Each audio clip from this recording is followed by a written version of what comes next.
Good morning. Bonjour. My name is Colette Ouellet, and I'm President of Infection Prevention and Control Canada, otherwise known as IPAC Canada. With me today is Suzanne Rhodenizer from previous President of IPAC Canada, and Sandy Peterson, who is the current President of our Ottawa chapter. The leadership of Infection Prevention and Control Canada is on Parliament Hill today calling for the federal government to take meaningful action to be ready for the next pandemic. Specifically, IPAC Canada is calling on the federal government to make strategic direct investments in supplies, personnel, and resources to infection prevention and control to improve Canada's pandemic preparedness. Without significant action and consistent investment in infection prevention and control, Canada will not be fully prepared for the next crisis and pandemic. The consensus view of all the experts in infection prevention and control is that the federal government must act now to save future lives and future disruptions to society. These are investments, not expenses. The leadership of IPAC Canada also urges federal officials to rely on the expertise of infection control professionals, or ICPs, as the government builds capacity to respond to future outbreaks. It's critical that ICPs be consulted so these investments are both sustainable and effective.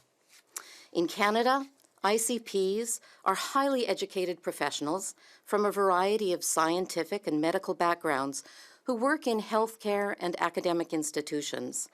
ICPs play a critical role in minimizing the spread of infectious disease in all kinds of settings, including hospitals, schools, and long-term care homes, as well as dental settings and even prisons, among others.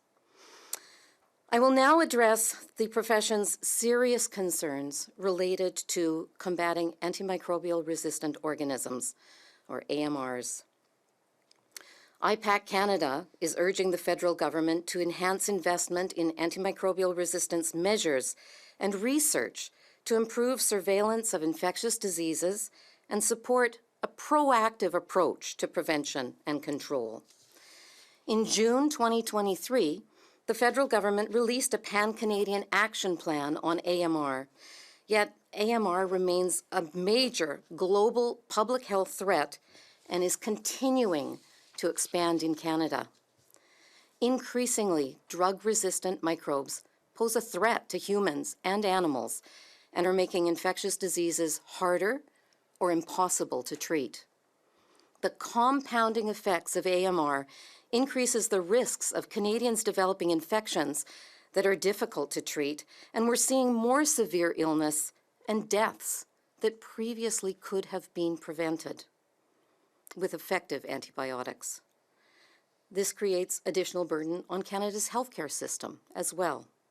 It's also noteworthy that AMR poses a risk to Canada's domestic food supplies, as virulent microorganisms have the potential to infect livestock, and ultimately crops.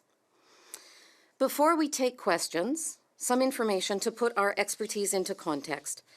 IPAC Canada is a not-for-profit, multidisciplinary professional organization for those engaged in the prevention and control of infection across the healthcare continuum.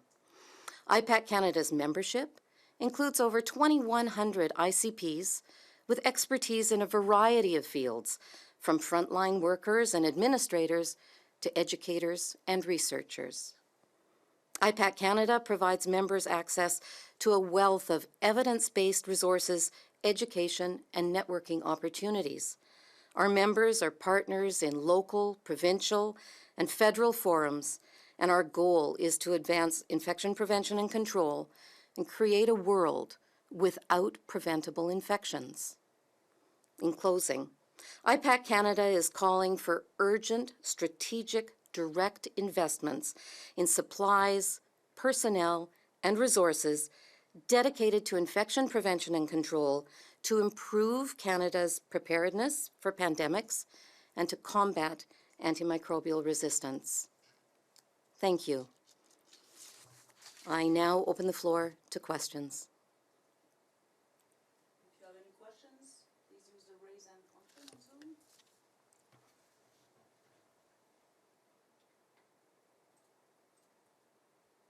questions at the moment. I don't know if you want to take a few extra minutes.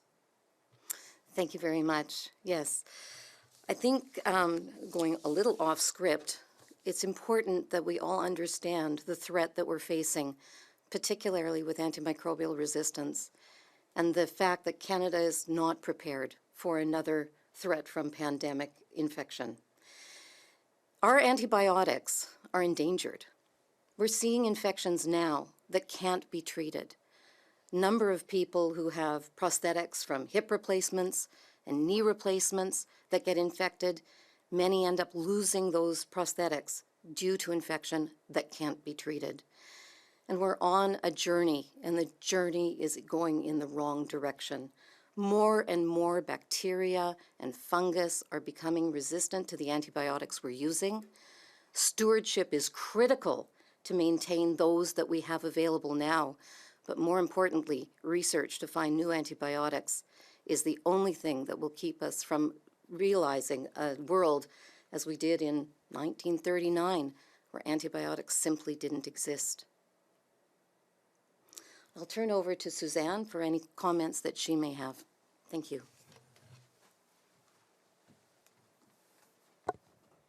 Thanks, Colette. And I probably suffice to say what Colette has expressed very eloquently is the state of the world right now, and we do need urgent action and sustainable investment for any progress to be made and for us to be prepared going forward.